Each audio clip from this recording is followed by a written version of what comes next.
Arrogance is a uniquely human poison. It is the serene, self-assured belief in one's own permanence, a conviction that the horrors of the past are mere stories, and that the walls of the present are eternal. In the 32nd millennium, the Imperium of Man was drunk on this poison. They looked upon a galaxy that they had dominated for 10,000 years and saw only order, stability, and the fading echoes of their defeated foes. They believed the age of existential threats was over. They believed the beasts of the dark had all been slain or caged. They were wrong. This chronicle is not simply the story of a war. It is an autopsy of an empire's pride. It is an accounting of how the most dangerous monster is not the one that bellows its challenge from across the void, but the one that evolves in the darkness, forgotten, the one that learns to think.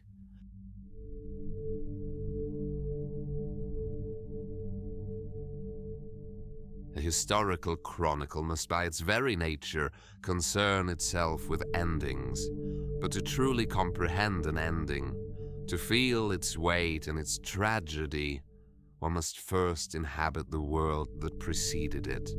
One must examine the edifice not merely in its final moments of placid stillness, but must walk its halls, breathe its air, and understand the deep, foundational flaws hidden beneath the gilded facade, moments before the first, imperceptible tremors begin their work of ruin.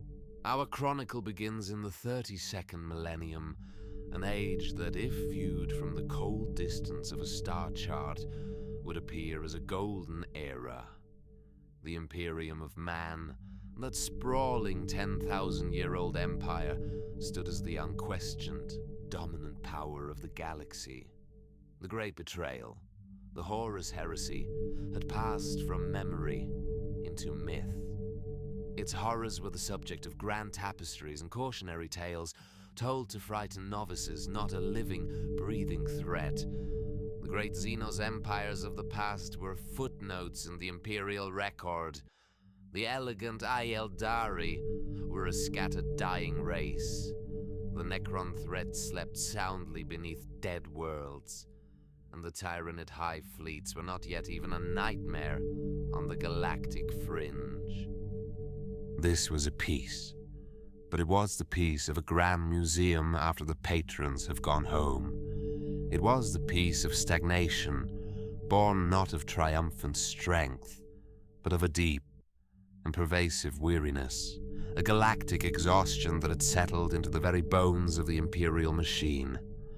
It was an age of unparalleled, unexamined arrogance, where the greatest threat to the Imperium was the sincere belief that there were no great threats left, a belief that would curdle into a fatal vulnerability. To understand the depths of this institutional blind spot, one need only look to the histories, to the last time the Imperium had faced a true Waaagh of galactic consequence. The annals speak of the Waaagh of Gaze Madred in the late 31st millennium. It was a tsunami of green violence, a roaring, unsophisticated tide of bodies and scrap metal that had consumed the entirety of the Scallop Star segmentum. It was a war of obvious, brutal attrition.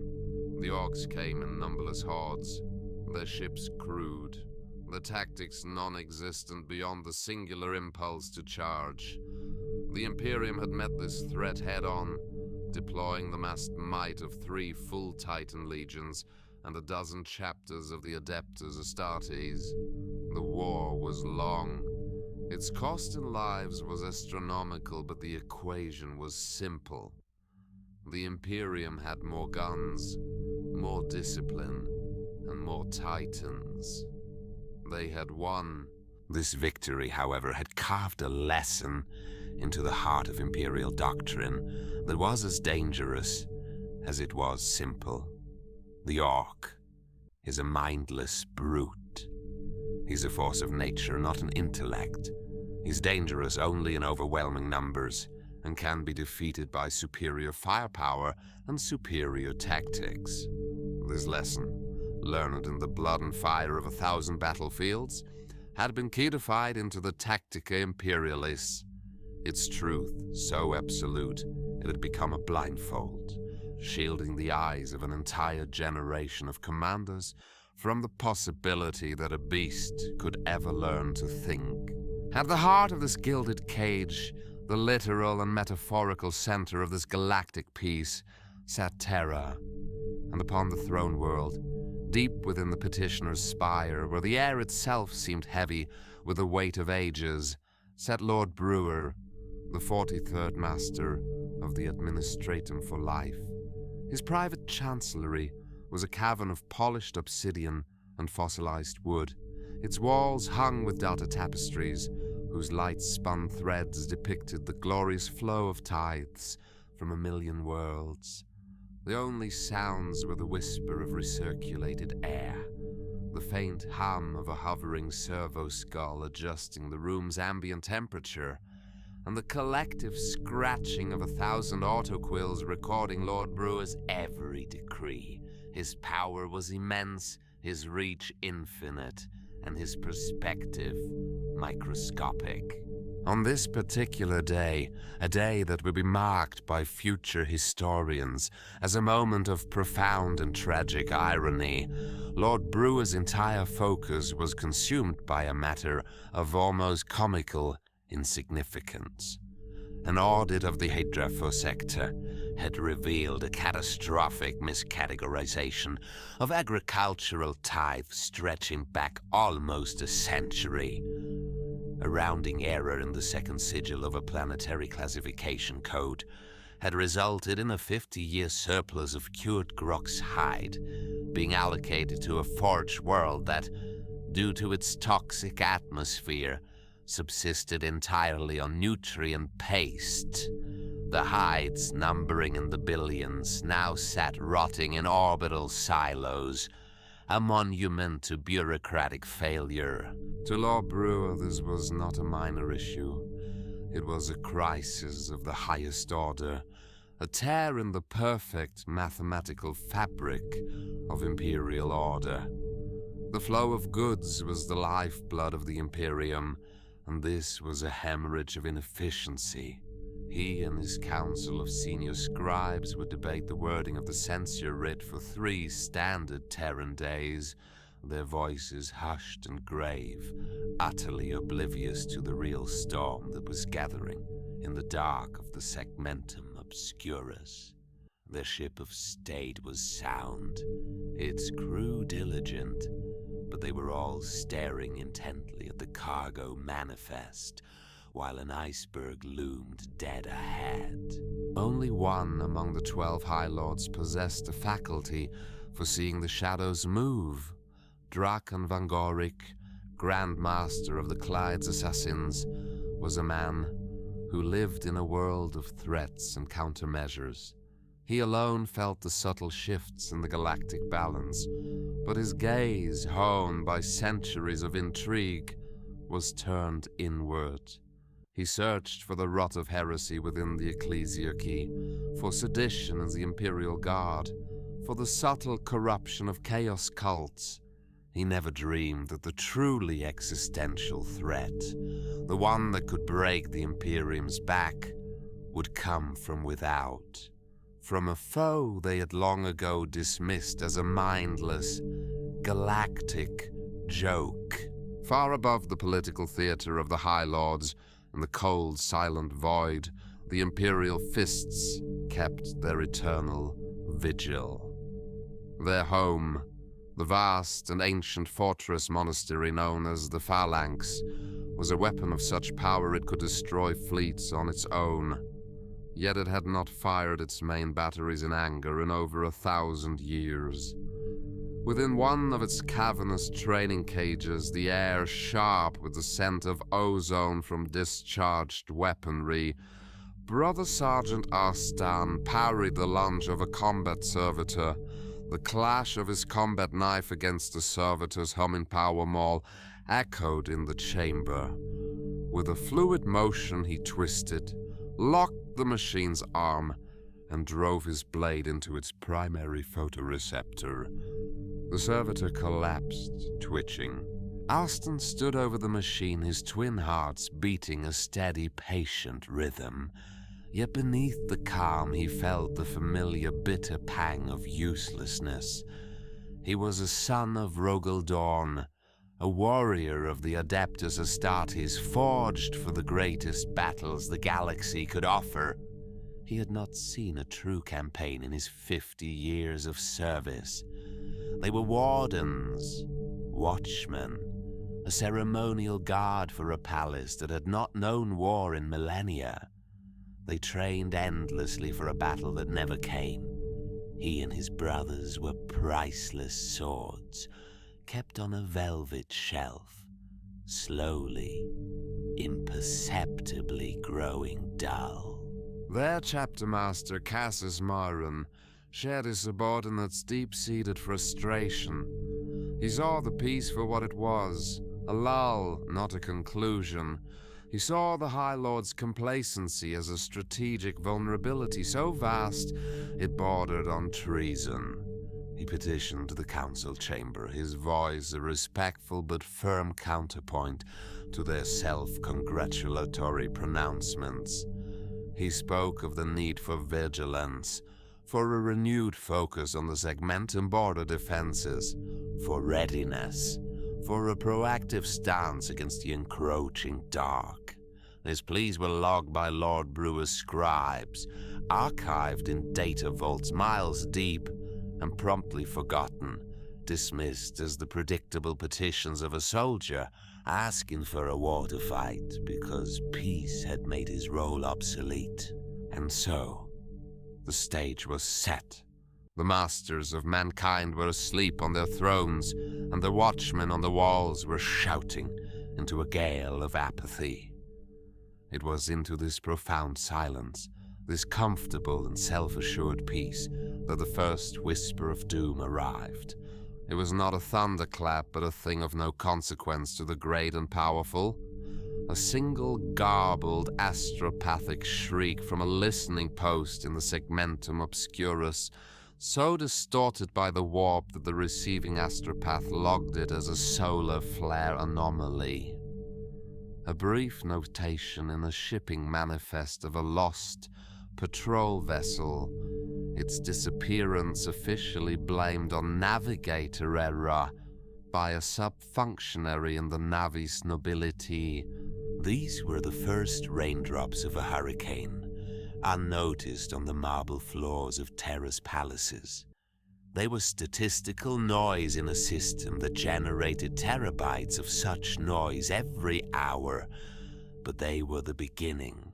They were the first entries in the long and bloody chronicle of the beast, and the dawn of an age of terror that would prove, with brutal, galaxy-shattering finality, that the only thing more dangerous than a known enemy is a foe you have forgotten, and in some cases have forgotten how to fear. The first true test of the Imperium's fortified peace would not come from a source it deemed credible. It would begin, instead, with an act of cosmic theater. From the eye of terror, that festering wound in the fabric of reality, a message was broadcast across the warp. It was received by astropathic choir Epsilon 9 on the relay station of Pelmar's Reach, a signal laced with the metallic tang of old hatred. The Iron Warriors, those grim masters of siegecraft and eternal malcontents, were a rare voice in the void, and their message was, on its surface, a warning. The lead astropath translated the psychic shriek into High Gothic, his face a mask of contempt. The message was not a plea, but a sneer. It spoke of a Greenskin Waaagh, a true Waaagh, gathering to descend upon the fortress world of Adamantua in the segmentum solar. It mockingly advised the corpse worshippers to reinforce their crumbling walls, for the sons of Perturabo would be watching and laughing. The message was logged, stamped with the sigil of traitor disinformation, and forwarded to Terra, where it was summarily dismissed as a pathetic attempt to spread fear and divert Imperial resources on a fool's errand. The High Lords were correct. The warning was a lie. The Iron Warriors had no knowledge of any real threat. The truth, as is so often the case in matters of galactic horror, was infinitely worse. The lie was merely a terrible, world-ending coincidence. Upon the grey, windswept rock of Adamantua itself, Captain Magna Corvin of the Imperial Fist's 35th Company stood upon the primary command bastion, the Fist of Defiance. The wind whipped at his ceremonial cloak, but the captain, a veteran of 2 centuries, stood as still as the adamantium beneath his boots. He looked out upon the interlocking fields of fire, the void shield generators humming with latent power, the layered battlements designed by Dawn's own hand. This was a fortress in its purest form. He turned to his second Lieutenant Valoras. The reports from Pelmar's Reach. Valoras scoffed. Bitter grok shit from bitter men, Captain. The sons of Perturabo wish they could build a fortress half as strong as this. They seek to make us jump at shadows. Corvin nodded, a grim smile touching his lips. Let them, and let the Greenskins come if they dare. This rock has broken every tide that has ever washed against it.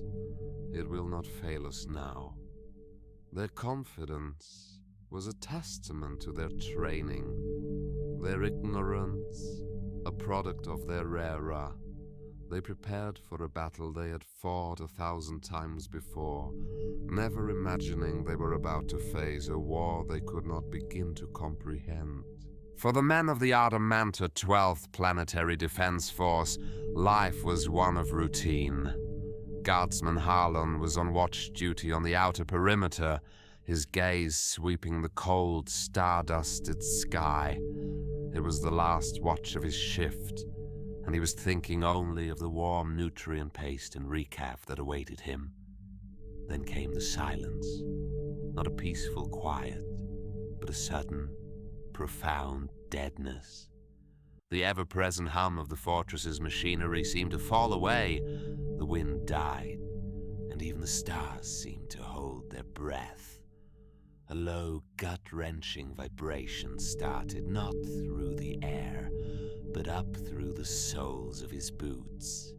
It felt as if the planet itself was groaning in agony. He looked up. The sky was gone. In its place was a ceiling of rust-red metal and raw, pitted asteroid, a shape so vast it broke the laws of perspective. It was not an object in the sky. It was the sky itself. A panicked cry escaped his lips as he fumbled for the alarm rune on his Voxcaster, his mind refusing to process what his eyes were seeing. This was not a fleet of ships.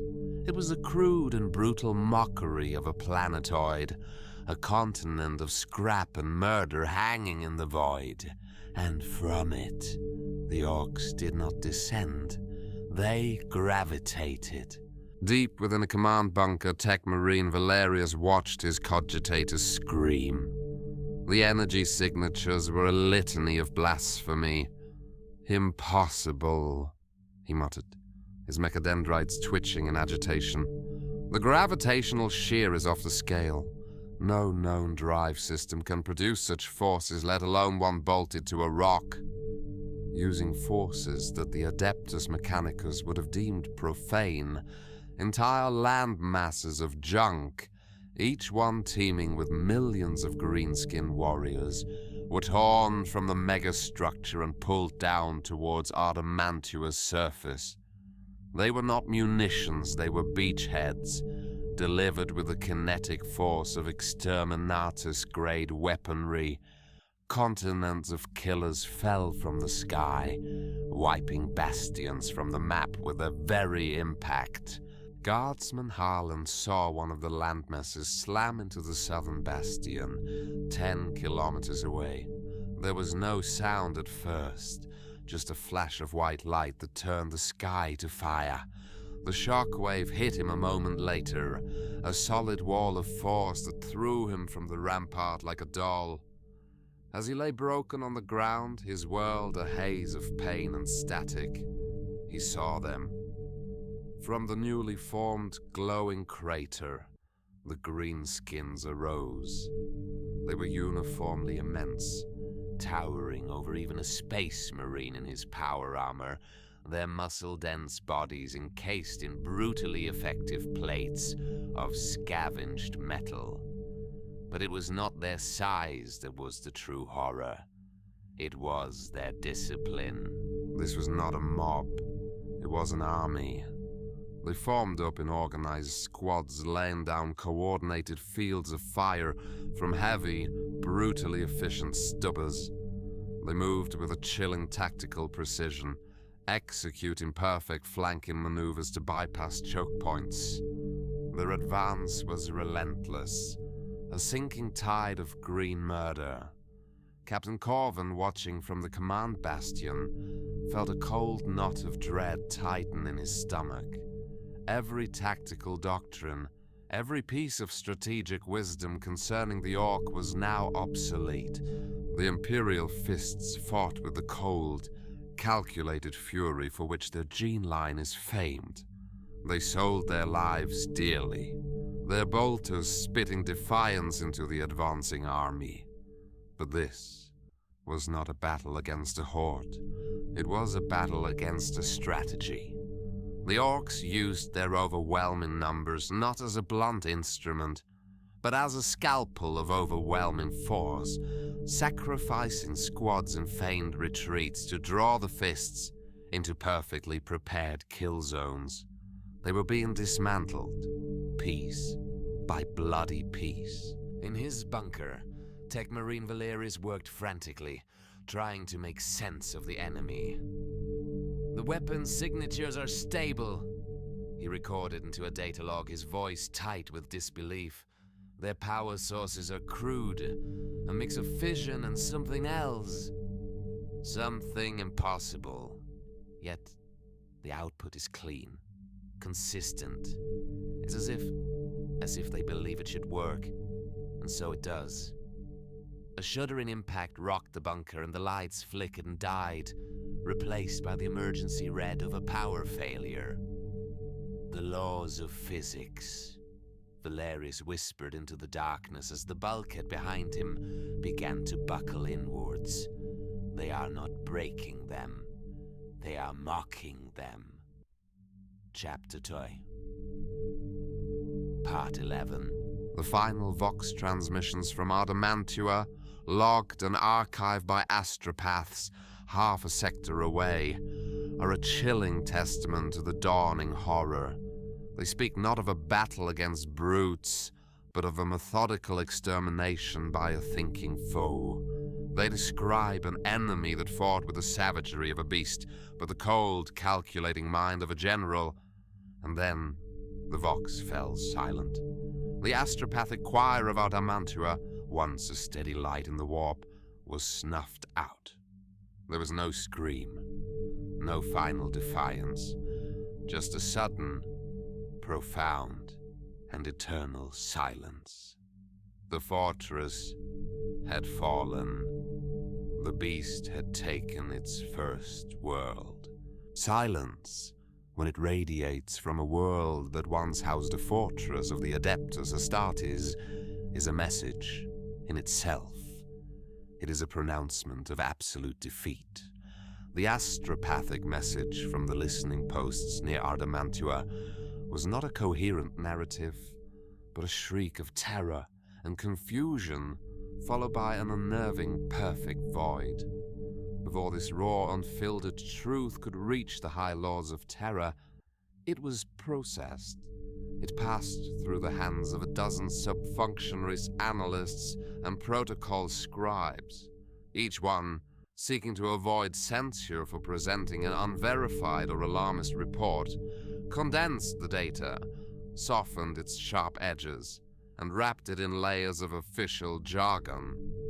By the time the report reached the throne world, the psychic scream had been reduced to a single, sterile line item on a daily summary. Adamantius Station non-responsive. Presumed lost. Astartes casualties 1 company. Cause. Suspected orcoid aggression. Severity unconfirmed. Chapter 3, Cat. Port 2. He felt no glory in the promotion, only the cold, crushing weight of responsibility. Grief was a luxury he could not afford. It was a fire he had to bank, turning the heat of it into a cold, hard resolve. These were not random losses. This was not a typical orc engagement. This was a statement, an execution. He was not just a warrior seeking vengeance. He was a herald. A messenger tasked with convincing a deaf and blind Imperium that the apocalypse had already begun. As the light of dawn breached the final Mandeville point into the Sol system, Corland rose, his face a mask of grim iron. He would not plead. He would demand. The council chamber of the High Lords was a place of breathtaking ancient grandeur. The air was a carefully balanced mixture of recycled oxygen and sacred incense, kept at a precise temperature to preserve the life support systems of the more venerable members. The walls were carved from the red marble of a dead Martian volcano. The floor a mosaic of polished stones from 100 compliant worlds. It was a chamber built to project eternal stability, a place so removed from the blood and mud of the galaxy that the concept of a genuine threat seemed like a vulgar intrusion. The 12 High Lords sat on thrones of state, their faces impassive, as Corland, clad in his unadorned power armor, entered the chamber. He was a piece of the battlefield, raw and real, dropped into a curated museum. He presented his case with the blunt efficiency of a warrior. He laid out the timeline of the attack, the impossible speed, the evidence of advanced orc technology, and the loss of not just a company, but a chapter master. He ended his report with a simple, stark demand. I request the immediate authorization of a crusade-level fleet to be dispatched to the Ulanor system, which we believe to be the source of this new threat. We are facing an enemy of unprecedented intelligence and capability. We must strike now, and we must strike hard. When he finished, a heavy silence filled the room, broken only by the hum of the life support thrones. The silence was broken by Lord Militant Titus Casser, a man whose corpulent frame was squeezed into the ornate uniform of the Segmentum Solar Command. He had not seen a real war in his life, but he was an expert on the wars fought in the council chamber. He sighed, a theatrical sound of paternal disappointment. Chapter Master Corland, he began, his voice condescendingly smooth. We appreciate your passion. The loss of a chapter master is indeed a tragedy. However, your request is, if I may be blunt, an overreaction of the highest order. Chapter 3, Part 7. As the great doors boomed shut behind him, a junior aide leaned towards Lord Cass's throne. A masterful stroke, my lord, the aide whispered. You put the Astartes in his place. He will think twice before challenging your authority again. Cassa nodded, accepting the compliment. The fists have grown too proud. They needed reminding that their role is to fight wars, not to start them. This little orc problem will be dealt with, and we will have reasserted the primacy. of this council." The aide nodded eagerly. "And if the reconnaissance fleet finds something more?" Casa chuckled, a low rumbling sound. "Then we will express our gravest condolences to the Imperial Fists for the loss of yet more of their men, and quietly assemble a larger fleet. Either way, the Council's authority is reinforced." The potential for a galactic war was, to them, nothing more than another move in a game of statecraft. The chapter of denial was closed. The hopelessly inadequate Imperial fleet was dispatched into the dark, towards a silence that held not just the truth of a massacre, but the full, monstrous scale of the beast. The High Lords of Terra, in their infinite wisdom, had answered a declaration of war by sending a messenger to confirm it. It was a lamb being sent to politely ask a pack of wolves if they were indeed hungry. While the High Lords of Terra debated matters of political theater, one of their number operated on an entirely different level of reality. Drakan Vangorich, Grand Master of the Officio Assassinorum, did not reside in opulent chambers. His sanctum, known only to him as the All-Sight, was a perfect sphere of absolute darkness suspended in the deep rock beneath the Assassin's Temple. Here, there was no up or down, no sound save the whisper of his own breathing. Information was not read but experienced. Raw data flowed around him like constellations of light.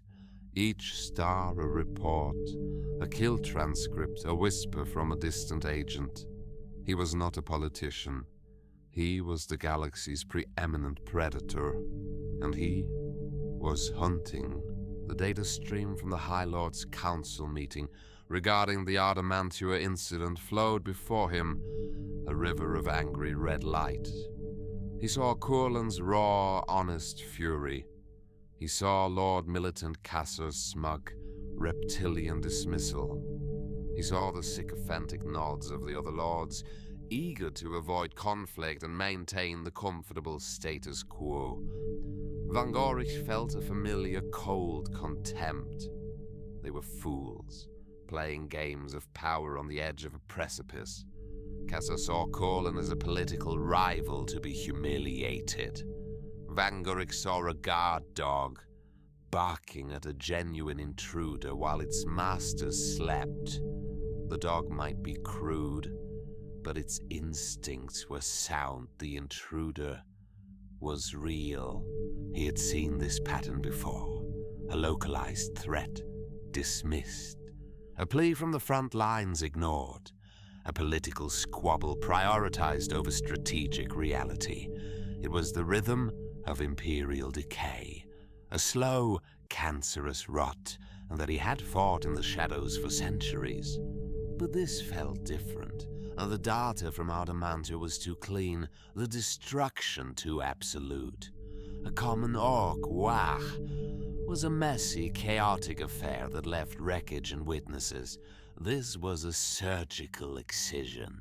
It spoke of an intelligence that did not waste motion, and an intelligence that, efficient, would have a purpose far beyond the conquest of a single, dreary, fortress world. Vangorich allowed the constellation of data to fade, leaving him once more in perfect blackness. He did not need to see his tools to use them. He vocalized a single command, a coded pulse of pure information that resonated through the sanctum's walls.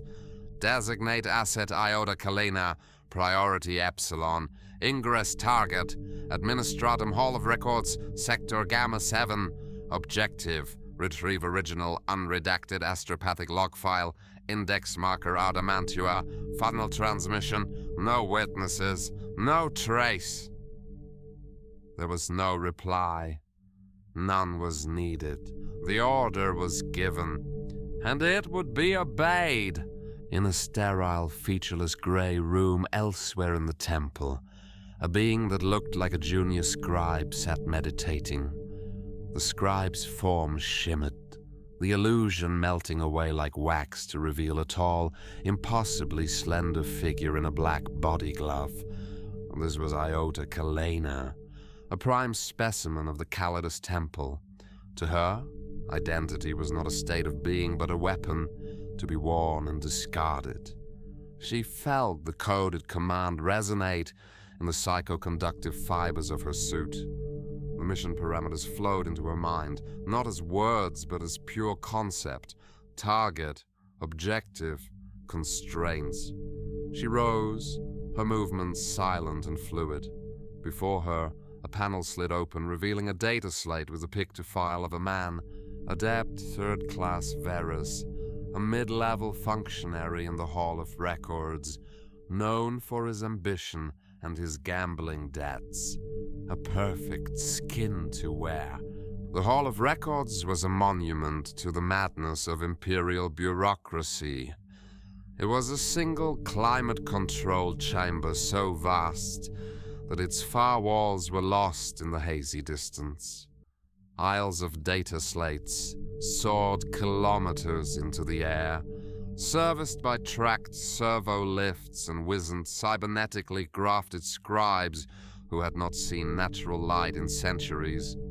The air smelled of dust, ozone, and the faint, bitter tang of overworked machine spirits. To infiltrate such a place was not a matter of stealth, but of perfect, undetectable mimicry. Iota Kalena, now a perfect replica of Adept Verus down to the nervous twitch in his left eye, walked with purpose through the grand entrance. Her borrowed identship chimed its approval at the security checkpoint. She proceeded towards Sector Gamma 7, her mind a whirlwind of calculation. She accessed Verus's personnel file, memorizing his recent work logs, his minor rivalries, his preferred blend of recaf. She needed to be Verus, not just look like him. A portly senior adept, one Proctor Kale, stopped her mid-stride. "Verus?" Kyle grunted, his voice accusatory. "You have not yet filed the cross-referential summaries for the Grendel Starport tithe. An oversight." Iota Kalena suppressed a flicker of contempt and summoned the persona of the craven Adept Verus. "My deepest apologies, Proctor," she whined, her voice a perfect copy. "The cogitator in my assigned alcove has been malfunctioning. I was on my way to the scriptorium to file a formal complaint. I shall attend to the summary immediately after." Kale stared at her for a moment, his piggy eyes searching for any sign of deceit, before grunting again and moving on. The test was passed. No one looked twice at a junior adept complaining about faulty equipment. She reached the designated data vault. The archive was cold, the air still. This was a place for raw data, the unredacted truth before it was polished for political consumption. Accessing the specific log file required 3 levels of security clearance. Verus's clearance was sufficient for the first 2. For the third, a restricted military-grade marker, Iota Kalena used a sliver of corrupted code, a gift from her temple's techno-assassins, to create a momentary logic loop in the archive's security spirit. For a single, imperceptible second, the system believed she was Lord Militant Casa himself. It was long enough. The vault slid open. Inside lay a single obsidian data slate. As Iota Kalena picked it up, she felt a wave of psychic nausea. It was the residue of the astropaths who had recorded the message, the echo of their final soul-shattering terror. She was not just viewing a file. She was touching a memory of pure horror. She slotted the slate into a portable reader. Most of the data was corrupted psychic static, the screaming gibberish of minds being torn apart. But there were fragments. An image of a greenskin giant, his face alight with a terrifying tactical intelligence, a schematic of a gravitational weapon that should not, could not, exist. And then, the final entry, the one logged as picked capture failure. Chapter 4, Part 10. Hours later, in the All site, the data slate rested on a simple plinth before Von Gorish. He experienced the contents in a single, immersive rush. He felt the terror of the astropaths. He saw the schematic of the impossible weapon. He witnessed the silent final frame of the empty Pict. He remained motionless for a long time, the only being in the Imperium to truly understand the nature of the foe that now stirred in the darkness. Then a single cold smile touched his lips. The High Lords were fools. Courland was a blunt instrument, but this information, this empty Pict, it was a weapon of pure truth, and in the right hands at the right time, a single truth could be more devastating than any assassin's blade. He now had the leverage he needed to move his own pieces across the board. The journey to the Ulanor system was unnervingly quiet. The reconnaissance fleet, a paltry collection of 3 cruisers and 5 escorts led by the Dauntless-class light cruiser Echo of Damnation, slipped through the ghostly currents of the Imperium without incident.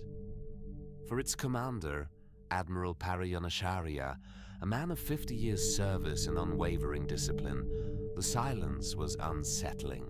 He had expected a turbulent passage, a sign of the warp reacting to some great violence.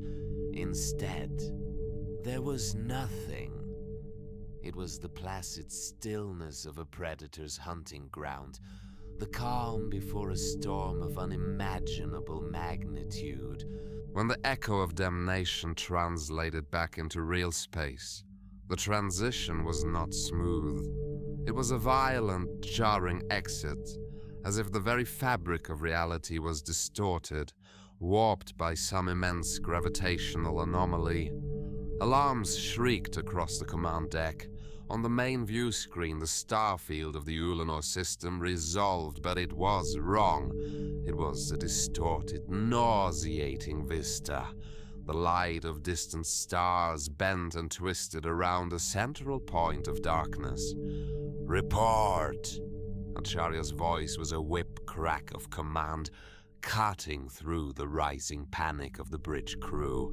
Helmswoman Vaughn, a young officer with a preternatural gift for spatial navigation, fought with her controls. "Admiral, the system's gravitational constant is in flux. I can't get a stable plot. It's like something is pulling on the system from within. Something with the mass of a gas giant but the density of a neutron star.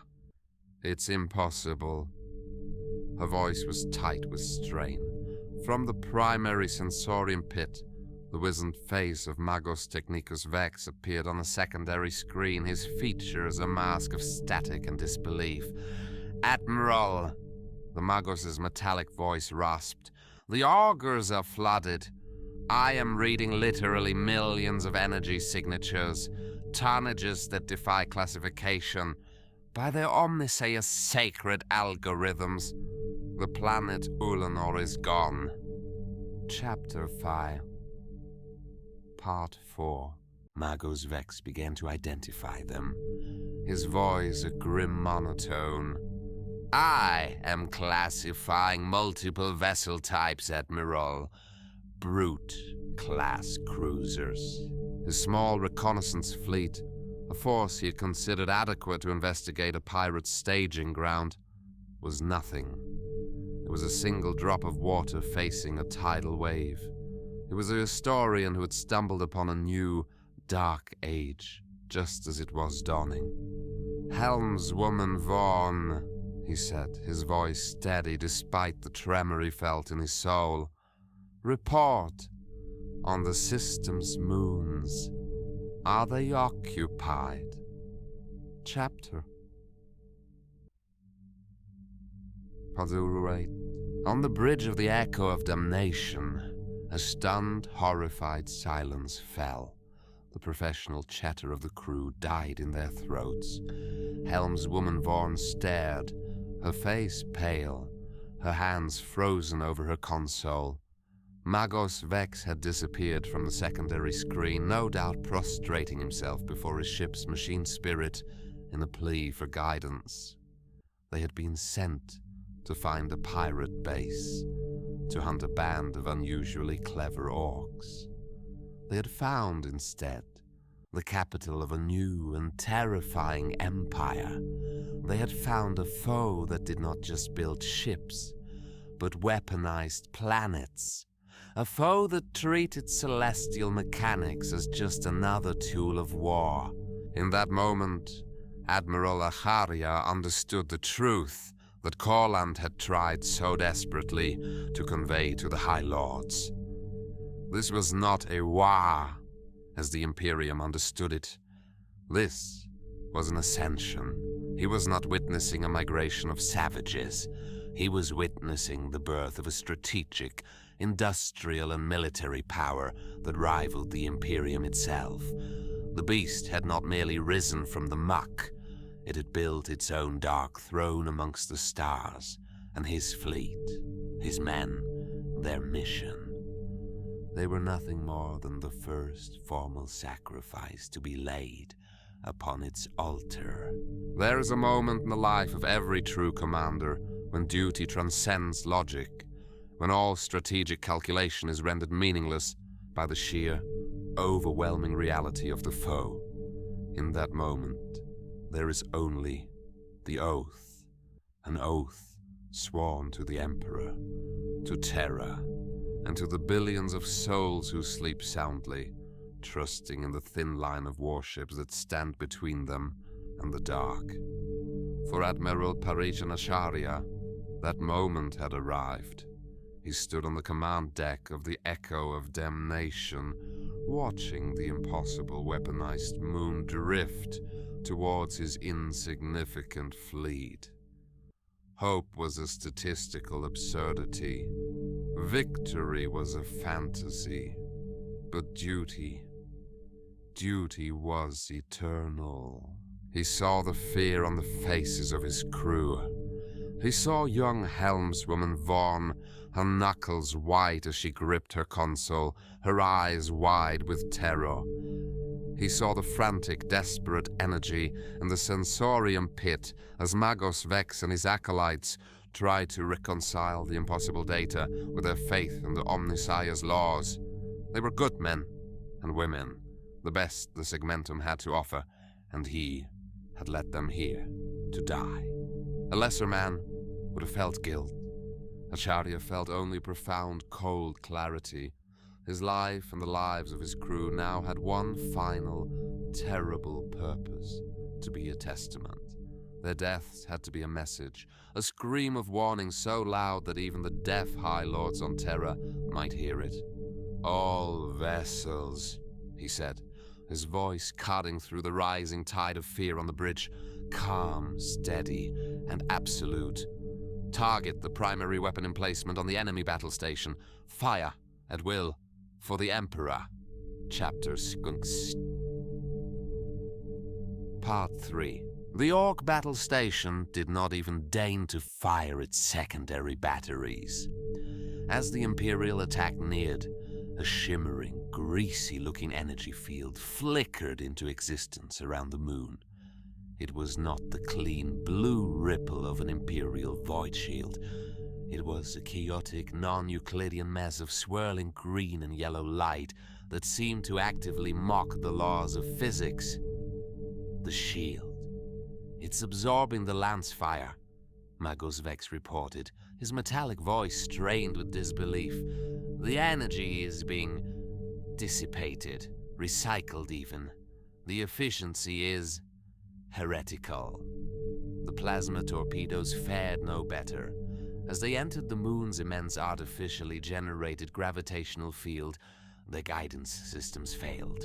They were simply swatted from their course, tumbling harmlessly into the void or detonating uselessly against the kilometers-thick hide of the moon. The Imperial fleet had fired its best shot, a blow that would have crippled a battleship, and the enemy had not even registered it as a scratch. Then, the beast's creation returned fire. From the chasm on the moon's equator, the sickly green-white energy that had been gathering now coalesced. Time on the bridge of the echo of damnation seemed to slow to a crawl. Admiral Akaria watched the energy build, a sight of terrible, sublime power. He thought not of his own life, but of his report to the High Lords. He imagined their smug, disbelieving faces. He hoped his death would wipe the smiles from them. He looked at helmswoman Vaughn one last time and gave a slight, almost imperceptible nod. A gesture of thanks. A final salute. His last action was to place a steadying hand on the command rail as the beam of pure uncreation erupted from the moon. It was not a lance or a laser. It was a directed shockwave of pure gravitational force, a telekinetic blow delivered on a cosmic scale. The beam struck the echo of damnation amidships. There was no sound, no explosion, no fire. The flagship of the Imperial fleet, a vessel that had served for 3 centuries, simply ceased to exist. Its component atoms were violently and instantly torn apart. Its crew extinguished in a nanosecond of perfect, silent erasure. One moment the ship was there, a proud symbol of Imperial might. The next, there was only empty space. The light of distant stars no longer blocked by its passage. With the Admiral gone, the remaining Imperial vessels were set upon by the swarms of Orc vessels. This was not the chaotic rush of a traditional Waaagh. It was a planned, methodical slaughter. The frigate Steadfast found itself targeted by 3 onslaught attack ships. They did not open fire. Instead, they projected focused tractor beams, grappling the smaller Imperial vessel. The captain of the Steadfast watched in horror as his ship was dragged against the full power of its own engines, directly into the path of a hulking brute-class cruiser whose forward batteries glowed with imminent fire. The frigate was not just destroyed, it was used as a shield by its own executioners. Aboard the Vigilance, Captain Messenia tried to rally his men. Standard evasive pattern, Delta 7, concentrate all fire on the lead attack craft. But the Orcs did not conform to standard patterns. A pack of 5 Orc ships feigned a head-on charge, their guns blazing inaccurately. As Messenia's crew focused their fire on the obvious threat, a second pack, which had been hiding in the shadow of a large debris field, swept in from behind, targeting the Vigilance's vulnerable engine section. It was a classic feint and flank maneuver, a tactic taught in the Imperial Naval Academy, executed with brutal, shocking precision by a foe they had always considered mindless. The battle, if such a one-sided slaughter can be called a battle, was over in minutes. The pride of the Segmentum fleet was dismantled piece by piece. Their strategies were obsolete. Their weapons were ineffective and their courage was irrelevant. They were facing an enemy that had not just evolved, but had fundamentally broken the known rules of warfare. On the dying bridge of the Vigilance, Captain Messenia, bleeding from a dozen wounds, crawled towards his Vox officer.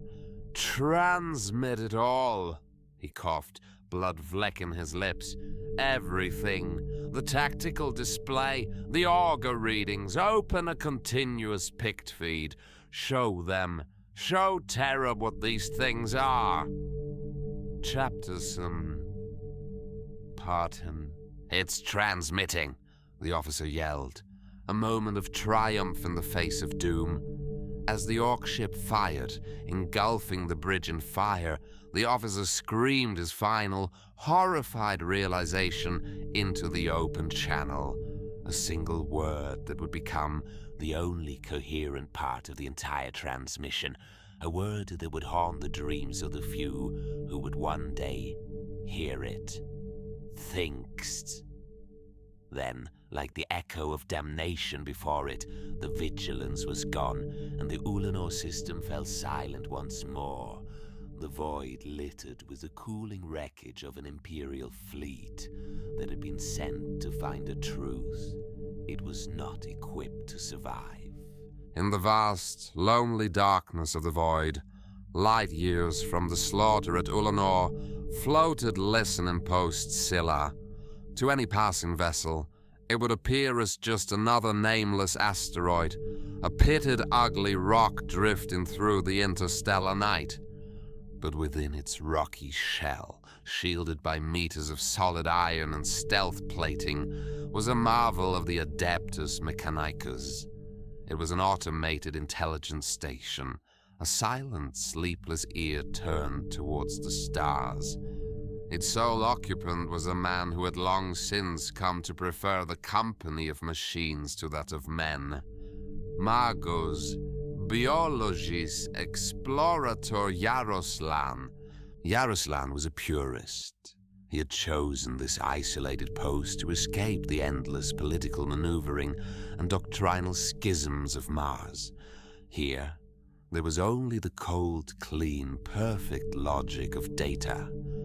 For 2 decades, his life had been a monastic routine of observation, analysis, and worship of the Omnissiah through the cataloguing of his divine creation. His companions were the cogitators, his choir the hum of the station's life support. He was, by his own estimation, perfectly content in his logical, predictable solitude. The anomaly arrived without warning. Not as a transmission directed at him, but as a ghost, a phantom signal on the very edge of his station's reception range. It was a compressed data packet, a tight beam vox screech, corrupted, fragmented, and screaming with the psychic residue of terror. Any other station would have automatically deleted it as junk data, but Yaroslan's curiosity, the defining trait of a true explorator, was piqued. The signal's point of origin was a sector that should have been silent. Its encryption was high-level Imperial Navy, and its final coherent data point was a single, chilling word. Thinks. Chapters, part. As the first coherent files resolved, he began a formal data log, his voice a calm, clinical monotone that belied the dawning horror in his augmented eyes. Log entry 77 Delta, Magos Yaroslan reporting. Have successfully decrypted fragments of a tight beam transmission originating from the Ulanor system. Source appears to be the Imperial Navy cruiser, Vigilance. The data is problematic. Initial findings attached. He watched as the first picked captures flickered onto his main screen. They showed orc vessels, but of a design and uniformity that was deeply unsettling. The power-to-mass ratio, the stability of their energy signatures. It was anathema to everything he knew of Greenskin engineering. The enemy fleet composition is structured. His voice continued, a hint of strain now creeping in. I have identified at least 4 distinct vessel classifications operating in coordinated battle groups.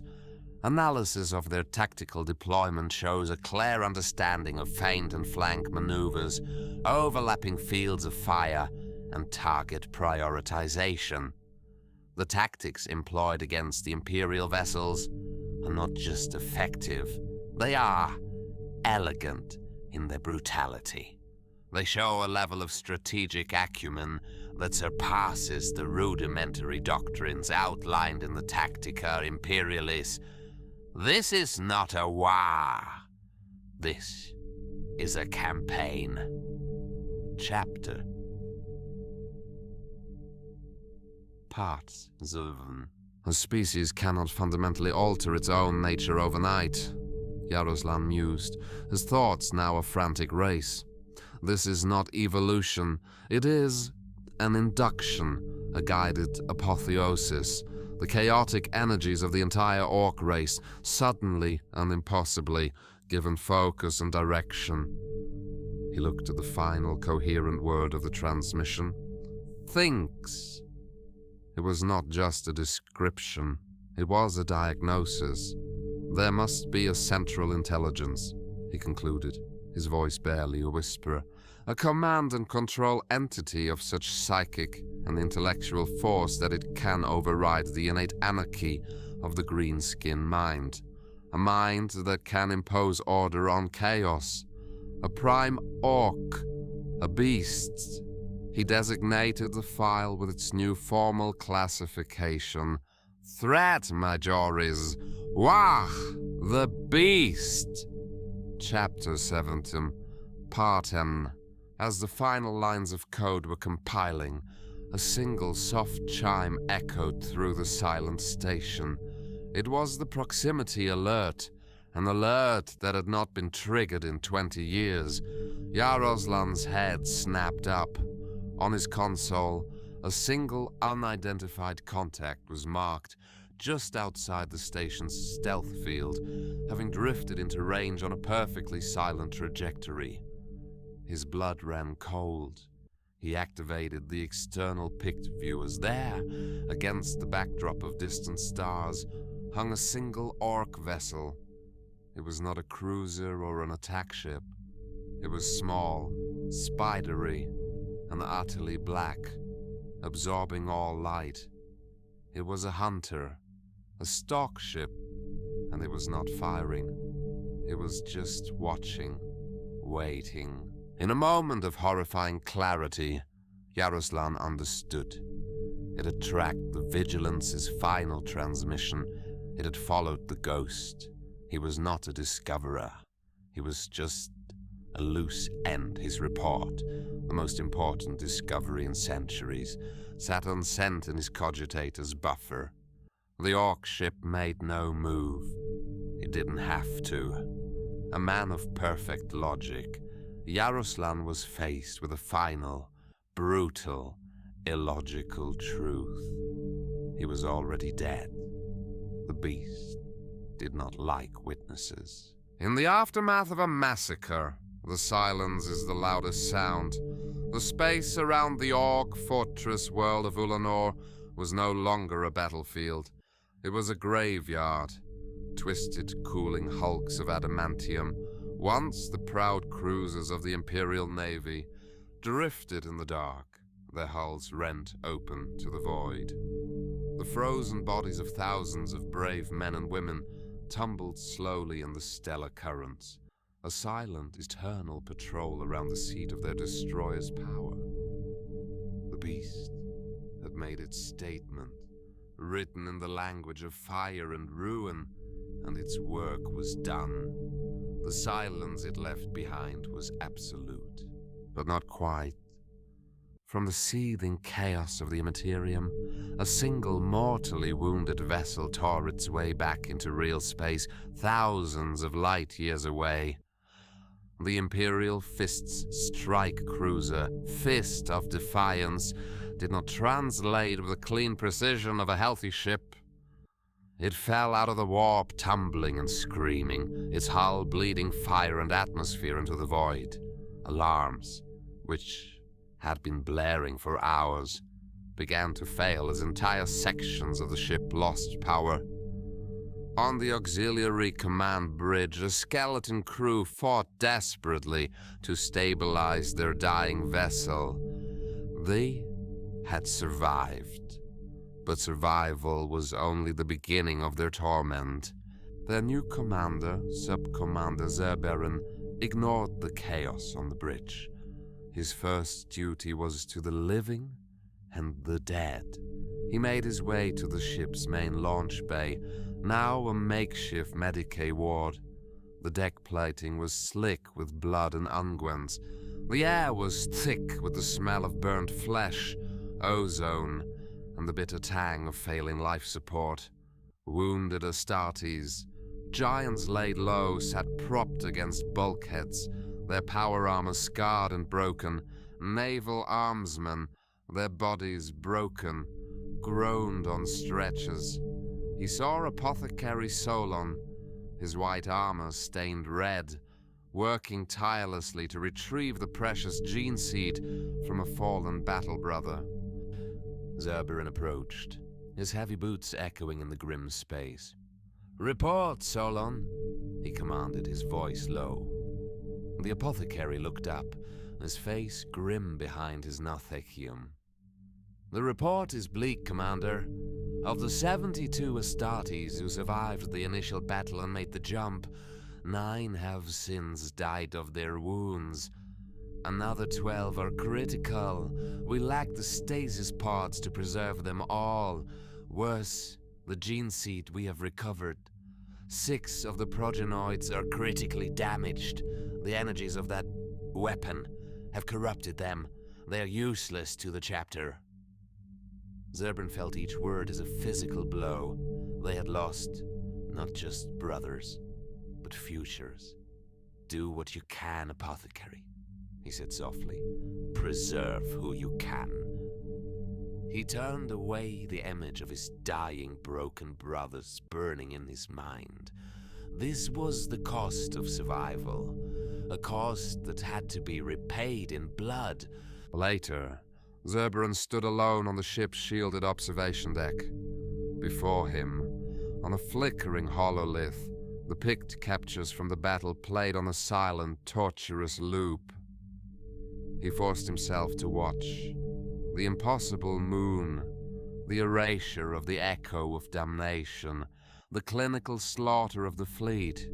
He saw the face of the Orc commander on Adamantua's surface, its eyes alight with a terrifying tactical intelligence. He felt a hatred so pure, so potent, it burned away his grief, leaving only a core of cold, diamond-hard fury. This was not a mindless beast to be slain. This was an intelligence to be challenged, a rival to be broken. His duty was no longer just to the Emperor or his chapter. It was now a personal vendetta, a score that could only be settled by the utter annihilation of the mind behind this horror. He knew what he had to do, but he would not do it alone. He convened a council of the damned in the ship's briefing room. Present were his 3 surviving sergeants, the fiery Boros, the grim and silent Hestor, and the young shaken Talon, and the highest-ranking naval officer left alive, Captain Lyra Kane, a woman whose face was a mask of exhausted professionalism. "Our course is clear," Zerberun began without preamble. "We return to Terra. We will deliver this intelligence to the High Lords."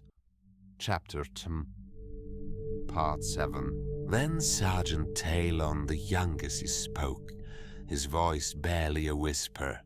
"And even if we make it, what then? They did not listen to Chapter Master Corland. Why would they listen to us? We are just the remnants of the fleet they sent to die. They will bury our report and call us liars to protect their own pride." Despair hung heavy in the room. They were trapped between a glorious, pointless death and the logical, futile survival. It was a checkmate of fate. Zerberun let their arguments hang in the air before he spoke, his voice cutting through the despair. "You are all correct," he said, his gaze meeting each of theirs in turn. A glorious death here would be meaningless. The journey home is likely a suicide mission, and the High Lords will almost certainly try to silence us. You see only the logic of soldiers and shipmasters. You are failing to see the truth of what we have become.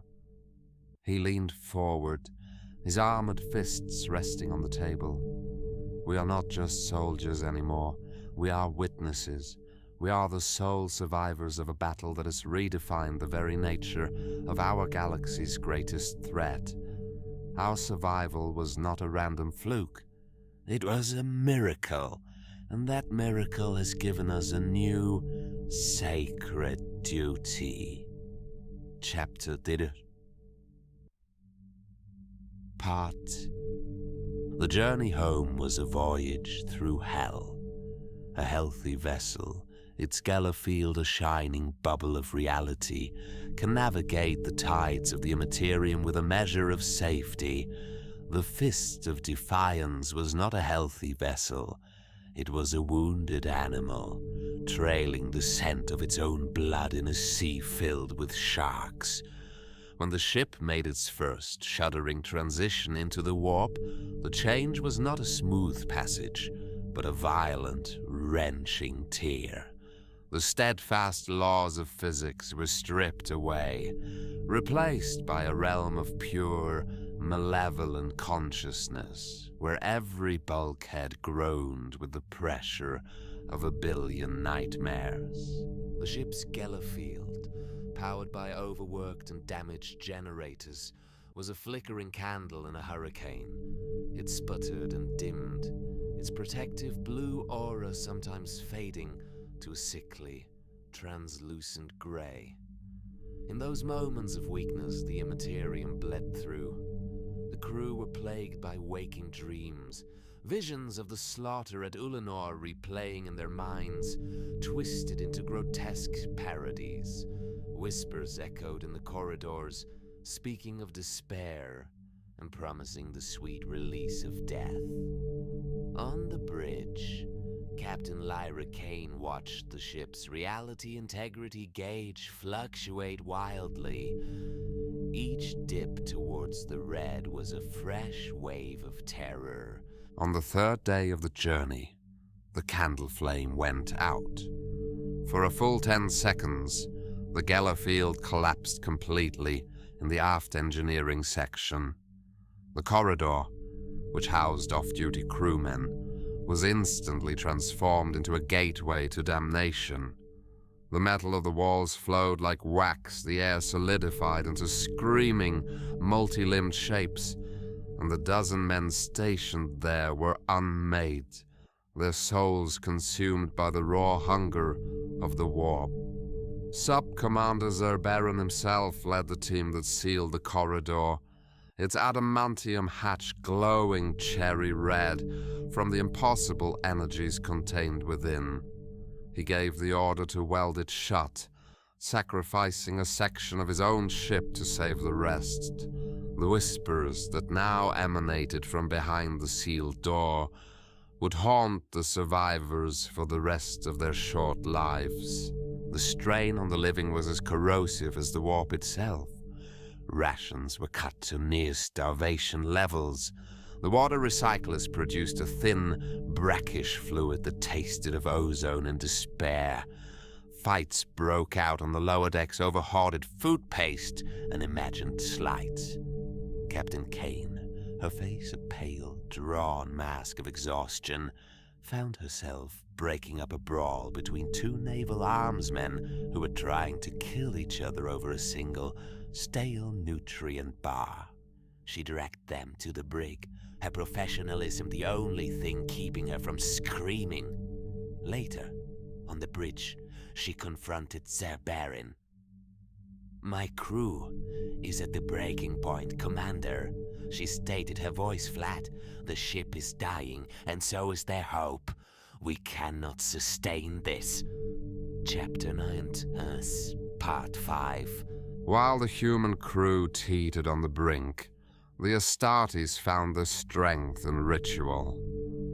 In the ship's darkened chapel, Zerbereren and his 3 surviving sergeants performed the rites of the adamant. They field-stripped their bolters, anointed the weapons with sacred oils, and polished their scarred and battered power armor until the dim light glinted off the golden fists emblazoned on their pauldrons. They recited the litanies of their primarch, Rogel Dorn, their voices a low, rumbling counterpoint to the hellish whispers that still echoed beyond the hull. "We are the stone that the builder refused," Sergeant Hester chanted, his voice a gravelly monotone. "We are the nails in the coffin of heresy," growled the fiery Sergeant Boros. "We are the last wall against the night," finished the Baron. Here, in their ritual and their brotherhood, they reforged their purpose, shutting out the chaos of the warp with the cold, hard certainty of their duty. After what felt like an eternity of torment, the final jump was upon them. The ship groaned as if in its death throes as the navigators guided it towards the final, terrifying translation. There was a moment of utter, crushing silence and blackness, a void so complete that many on the bridge thought their time had finally come. And then, a single brilliant point of light appeared on the main view screen. It was a familiar, glorious, achingly beautiful star. It was Sol. A collective, shuddering gasp of relief went through the crew. Tears streamed down the face of helmswoman Vorn as she plotted their position. Men and women fell to their knees, weeping and offering prayers of thanks to the God Emperor. They had made it. They had survived hell and brought their message home. For a single precious moment, there was hope on the bridge of the Fist of Defiance. The feeling did not last. As they limped into the outer solar system, the battered vessel was immediately flagged by the first line of the solar defensive fleet. The ship's voxcaster crackled to life, no longer with the whispers of demons, but with the crisp, authoritative tones of the Imperial Navy. "Unidentified vessel, this is the battle barge Herald of Vigilance. You are in restricted space. Your transponder is not recognized. Throttle down your engines and prepare to be boarded. I say again, throttle down and prepare to be boarded." Chapter 9, Part 10th. "They will board us, Captain," he said, his voice cold and devoid of any warmth. "They will take our testimony, quarantine our ship, and bury our report under a mountain of their own self-serving doctrine. They will thank us for our service and send us on our way while the galaxy burns. We have not come this far to be silenced by protocol." He turned his gaze from the screen to meet hers. "Ignore them," he commanded. "Helm, full burn for Terra. Take us straight to the high orbit of the throne world itself." Chapter 9, Part 12.